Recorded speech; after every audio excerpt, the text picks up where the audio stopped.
Tidak hanya satu orang, polisi menyebut korban aksi ruda paksa dokter residen PPDS Unpad bertambah 2 orang lagi. Polisi juga menyebut pelaku memiliki penyimpangan atau obsesi seksual terhadap orang yang tidak sadarkan diri. Kita akan bahas bersama pakar psikolog forensik Reza Indragiri. Mas Reza, selamat sore. Selamat sore, Assalamualaikum. Waalaikumsalam. Mas Reza, modus yang dilakukan terkesan direncanakan sedemikian rupa. Bagaimana Mas Reza melihat niat jahat dan juga perencanaan yang dilakukan pelaku dalam kasus ini? Untuk memastikan bahwa pada akhirnya nanti tersangka, kelak berstatus sebagai terdakwa, bisa terpotret sebagai pelaku perkosaan berencana, bukan perkosaan impulsif, maka penyidik harus bisa memastikan bahwa terukur, terbuktikan di kepala pelaku ada 4 unsur target. Artinya pelaku ini sudah mengincar orang tertentu yang secara spesifik akan dia jadikan sebagai objek kejahatannya. 2, insentif. Ada manfaat tertentu yang ingin dicapai oleh si pelaku lewat aksi bejatnya itu. Kesenangankah atau lainnya. Yang ketiga, sumber daya. Harus jelas instrumen kejahatan macam apa yang digunakan oleh si pelaku. Mulai dari obat bius, ruangan, pemilihan waktu, tempat tidur barangkali, dan kemungkinan ada atau tidaknya pihak-pihak lain yang diikutsertakan dalam peristiwa ini. Plus yang keempat, unsur keempat adalah resiko. Pemberitaan di media mengabarkan bahwa pihak kepolisian menemukan adanya alat kontrasepsi. Alat kontrasepsi mengindikasikan bahwa pelaku menggunakan alat itu untuk memastikan tidak ada barang bukti yang tercecer di tubuh korban. Inilah bentuk pengelolaan resiko. Nah, kalau 4 unsur tadi, target, insentif, sumber daya, dan resiko terbuktikan ada di kepala pelaku, maka sekali lagi dia bisa dicap sebagai pelaku perkosaan berencana, bukan pelaku perkosaan impulsif.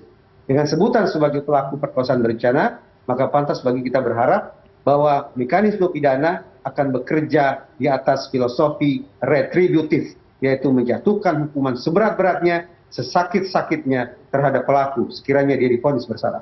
Oke, semaksimal mungkin. Tapi polisi menyebut ada penyimpangan seksual dalam kasus ini. Ini bisa menjadi celahkah sehingga jeratan hukuman tidak bisa dimaksimalkan atau bagaimana Mas Reza? Sesaat lalu saya katakan, sungguh-sungguh menjadi ekspektasi saya, bahkan mungkin harapan semua pihak agar pidana bekerja di atas filosofi retributif, yaitu hukuman maksimal bagi pelaku. Saya terus terang tidak paham mengapa justru pihak penyidik, bukan penasihat hukum tersangka, yang justru melontarkan narasi tentang kelainan seksual. Kelainan seksual berasosiasi dengan gangguan, berasosiasi dengan penyimpangan, berasosiasi dengan kondisi kesehatan yang tidak normal.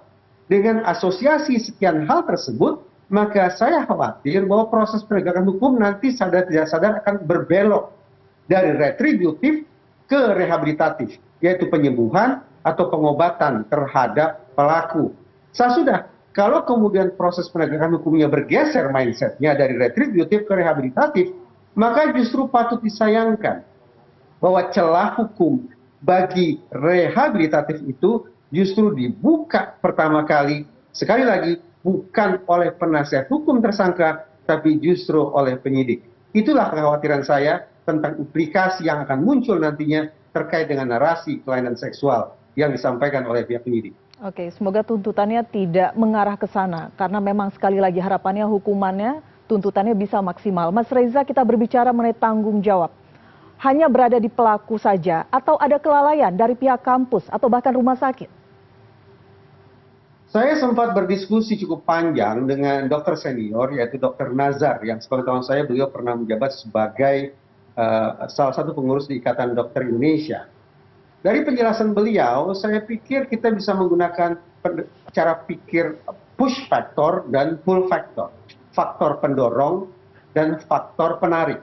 Yang dimaksud dengan faktor pendorong atau push factor adalah Dr. Nazar menyebut bekerja sebagai dokter anestesi adalah menggeluti bidang pekerjaan yang berat, yang saya anggap sebagai masa kerja yang panjang, keletihan, kebosanan, dan seterusnya. Namun push factor atau faktor individu saja tidak mencukupi, tidak memberikan penjelasan yang memadai. Kita harus sertakan dengan pull factor atau faktor penarik. Faktor penarik yang saya pahami dari penjelasan saya terima adalah bagaimana telah terjadi kelonggaran terkait dengan penegakan etika ditambah lagi dengan pengawasan yang juga mengendur, baik itu pengawasan terhadap para peserta didik di rumah sakit maupun pengawasan terhadap lembaga atau organisasi rumah sakit itu sendiri. Nah, kalau kita sepakati bahwa cara pandang push factor dan pull factor ini bisa diterapkan pada kasus ini, maka memang menurut saya pertanggungjawaban tidak hanya diembankan kepada oknum dokter jahat ini. Oknum dokter jahat ini tampaknya akan dikenai sanksi pidana. Tapi barangkali akan ada mekanisme pertanggungjawaban baik dari sisi etik maupun dari sisi kelembagaan, entah itu oleh organisasi profesi atau oleh Kementerian Kesehatan atau lembaga-lembaga lainnya terkait dengan kemungkinan adanya pihak-pihak lain yang turut berkontribusi bagi terjadinya peristiwa ini. Baik berkontribusi spesifik terhadap perkosaannya maupun kontribusi terkait dengan kemungkinan kelalaiannya kah, manajemen yang kacau kah, dan seterusnya. Oke, baik. Jadi ada pihak-pihak juga yang harus dimintai pertanggungjawaban. Kita berbicara mengenai kondisi korban sendiri, polisi menyatakan ada tambahan 2 korban lagi. Apa yang bisa dilakukan untuk proses trauma healing? Di luar itu, apa yang bisa dilakukan untuk mengembalikan kepercayaan masyarakat? Kasus ini secara tidak langsung menggerus kepercayaan masyarakat terhadap dokter. Dalam wacana viktimologi, sesungguhnya korban bukan hanyalah pihak yang secara langsung berhadapan-hadapan secara fisik menjadi objek serangan seksual si oknum dokter jahat. Kita semua mengalami ketakutan, kita semua merasa terpukul, kita semua juga merasa marah luar biasa. Kita sesungguhnya adalah korban sekunder. Nah, sudah barang tentu untuk memulihkan rasa trauma baik yang dialami oleh korban primer maupun korban sekunder, pendekatan pertama yang harus dilakukan adalah pendekatan fisik, yaitu terhadap korban primer. Mereka-mereka yang sudah dijahati secara seksual oleh oknum dokter jahat tersebut. Namun tidak cukup. Bagaimana proses hukum, ditambah lagi dengan pertanggungjawaban etik kah itu, atau pertanggungjawaban organisasi kah itu, disertai dengan audit yang paripurna, mudah-mudahan itu diharapkan akan bisa memulihkan rasa kepercayaan kita terhadap dunia kedokteran kita.